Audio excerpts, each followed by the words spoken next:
Ana endi writing va speakingni ishlatsangiz bomba rezultat beradigan asosiy grammatika bilan ko'rib chiqadigan bo'lsak. Har xil strukturalar yodlasangiz yoki so'zlar yodlasangiz, academic word yodlasangiz, u ham yaxshi. Lekin agar aynan mana shu grammatikalarda xato qiladigan bo'lsangiz, sizni ballingizga ta'sir qilish ehtimoli juda ham katta bo'ladi. Nimaga? Gap hedging language haqida ketyapti. Ana shunaqa grammatikadan bittasi bu hedging language. Agarda siz hedging usulini qo'llamasdan turib writing yozadigan bo'lsangiz yoki speaking qiladigan bo'lsangiz, unda hammani nomidan gapirib yuborgan bo'lasiz. Ya'ni, mana bitta misol keltirilyapti. Cities are bad. Shaharlar yomon.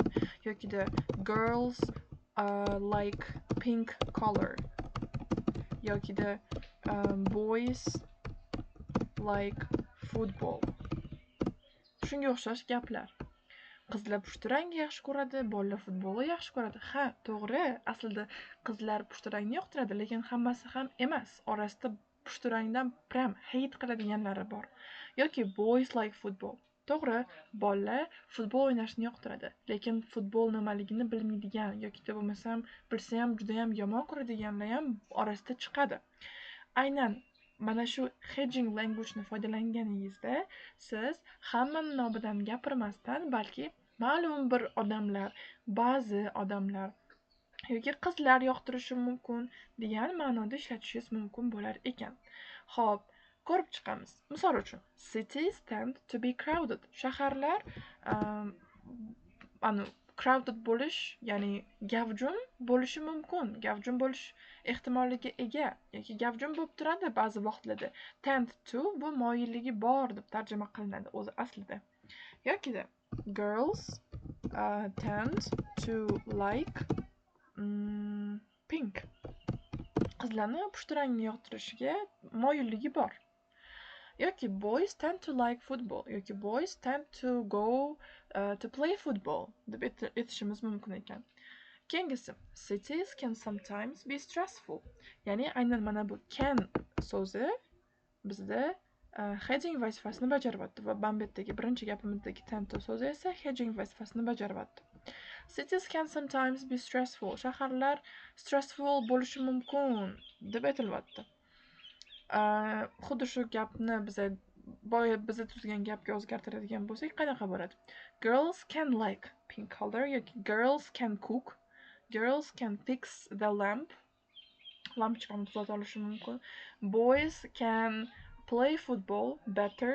O'yna olishi mumkin. Yoki comparison qilayotganda ham hattoki siz aytishingiz kerak bo'ladi. Misol, bolalar va qizlarni bir-biriga taqqoslaydigan bo'lsak, aynan deylik, futbol o'ynashda bolalar yaxshiroq o'ynay olishi mumkin deb aytyapmiz. Ya'ni boys can play football better than some girls deb aytyapmiz. Keyingisi, cities are likely to face. Are likely to ham bo'lishi mumkin degan ma'noda kelyapti. Shaharlar har xil ifloslanish muammolariga duch kelishi mumkin.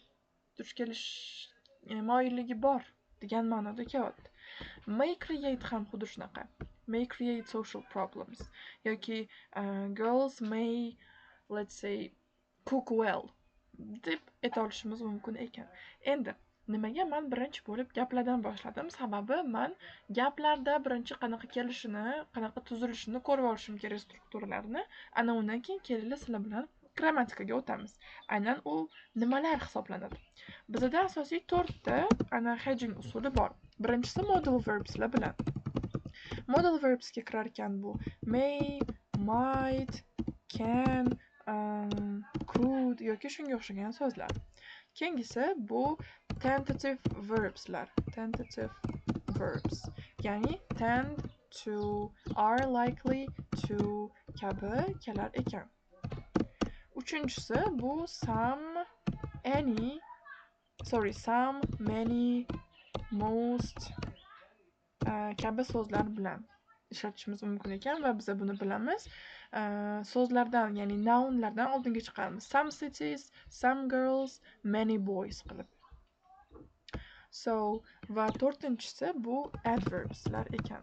Ba'zi bir adverblar, ya'ni usually, sometimes kabi. Endi kanalimga o'tsanglar, to'liqroq adverblarini Telegram kanalimda tushuntirganman va tashlab qo'yganman. Demak, mana shu adverblardan ham hedging uchun foydalanishimiz mumkin bo'lar ekan. So, biza buni maqsadini bilib oldik. Nima uchun? Hammani nomidan gapirib yubormaslik uchun. Bizaga o'zbeklarga bu odatiy tuyuladi. Misol uchun, ertalab nahorashga borishadi. Ertalab ba'zi erkaklar nahorashga borishadi deb aytishimiz kerak o'zi aslida ingliz tilida. Inglizlar hamma nomidan gapirib yuborishni ular yomon ko'rishadi. Shu sababli aynan hedging language o'ylab topilgan ekan. So, keyingisi bu balanced opinion state sentences. Bu endi balga ta'sir qilmaydi-yu, agar ishlatsanglar, lekin yuqoriroqga ko'tarib berishi mumkin balinglarni. Misol uchun, I think tourism is good. Ya'ni siz polniy negativ yoki to'liq pozitiv bo'lishni o'rniga orasida balansni ushlasangiz, ancha muncha yaxshi bo'ladi. Ya'ni prosta tourism is good emas, balki haqiqiy IELTSda chuqurroq o'ylaydigan, ya'ni deep think qiladigan inson bu ham foydasini va ham zararini ayta olishi kerak. U qanaqa bo'ladi? Misol uchun, while tourism has clear benefits, turizmda clear benefitlari bo'lsa ham while bilan aytilyapti bittasi. So, keyingisi bu it cannot be ignored, ya'ni to'g'ridan to'g'ri bo'ldi, men while'ni aytdim, endi nima qilaman? Boshqa so'z ishlatishim shart emas demas ekanmiz-da, balki mana bu so'zni ham qo'llashimiz mumkin ekan. It cannot be ignored that it also creates environmental pressure. Bu iqlimiy bosimga ham sababchi bo'lishi mumkin. Buni ham create qilishi mumkin. Buni ignore qilmasligimiz kerak, ignore qilib bo'lmaydi degan narsa aytilyapti. Yokida although, ya'ni while bilan although bilan biz gapni boshda qo'llasak ham bo'ladi.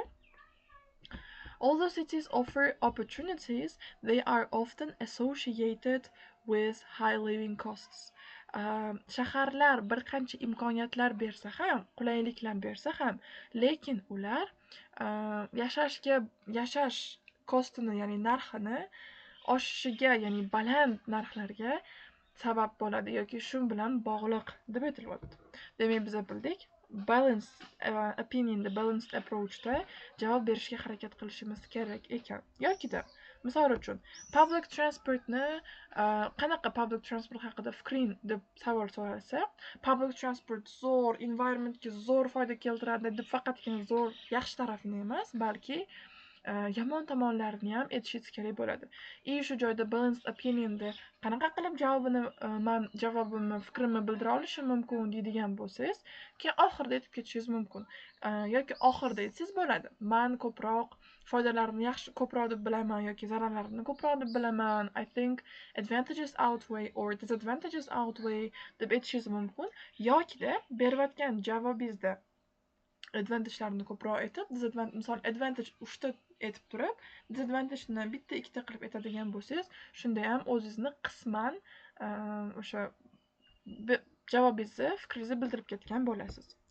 Keyingi usuli bu bizda nominalization, ya'ni verblarni nounlarga o'zgartirish. Buni eng asosiy emas, eng common usullardan bittasi bu gerundni ishlatish. Biz bilamiz, pre-intermediate, intermediate darajalarida ko'rib chiqqan aynan zamonimiz bu gerund, ya'ni verbga ing qo'shish va uni gapni boshiga chiqarib qo'yish. Misol uchun, I like reading books in my free time deb keldi. Endi reading books biz bilamiz, gerund. Yokida bo'lmasam, I like-ni olib tashlaylik, like bo'lgani uchun gerundligi bilinib qoldi. I read books in my free time. Endi shuni men read biz bilamiz, verb 1 da kelyapti, verb shaklida. Men gerundga o'zgartiraman, ing qo'shaman. Reading books in my free time is my favorite activity deb keldi. Shunaqa usulda ham aytishim mumkin ekan. Ya'ni reading, kitob o'qish. Men bu yerda men kitob o'qiyman bosh vaqtimda, o'qiyman, o'qiysan, o'qiydi deb kelyapti. Endi bu yerda o'qish, kitob o'qish degan ma'noda kelyapti. Buni juda ham yaxshi bilamiz.